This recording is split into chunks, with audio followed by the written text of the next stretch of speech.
போடி, நீ யார வேணாலும் கூட்டிக்கிட்டு வா, என்கிட்ட இருந்து 10 பைசா வாங்கிக்கிட மாட்டேன். ஏய், என்ன உள்ள நுழையும் போதே சவுண்டா? என்ன பிரச்சனை ரெண்டு பேத்துக்கும்? இந்த பாருங்க, சோனாவரம் பஸ் ஸ்டாண்ட்ல அவளை பார்த்தேன். இன்னைக்குன்னு பார்த்து சிங்கம்னாரி பஸ் எல்லாம் கூட்டமா இருக்கடி. நான் கம்பியை புடிச்சிட்டு வரணும், நீ டிக்கெட் எடுத்துறீன்னு என்கிட்ட காசை கொடுத்தா. சிங்கம்னாரி வந்து இறங்குனதும் டிக்கெட்டுக்கு கொடுத்த காசை திருப்பி கொடுறீன்னு கேக்குறா.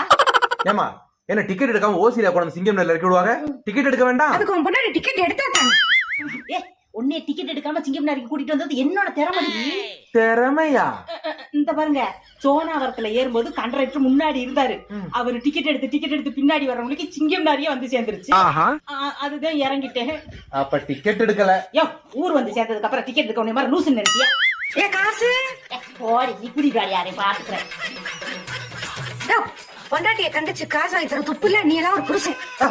என்ன ரெண்டு பேரும் சேர்ந்து போயிட்டு காசு அவட்ட கொடுத்து போட்டு என்னைய பத்தி பேசிட்டு இருக்கீங்களா? நீ இழுச்சு வாங்கி நினைச்சிட்டு இருக்கியா? அதுக்கு நான் சொல்லிக்கிட்டு அதான் ஊர் உலகமே பேசுதே உன் லட்சணத்தை பத்தி. போய் அம்மா இருந்துச்சு.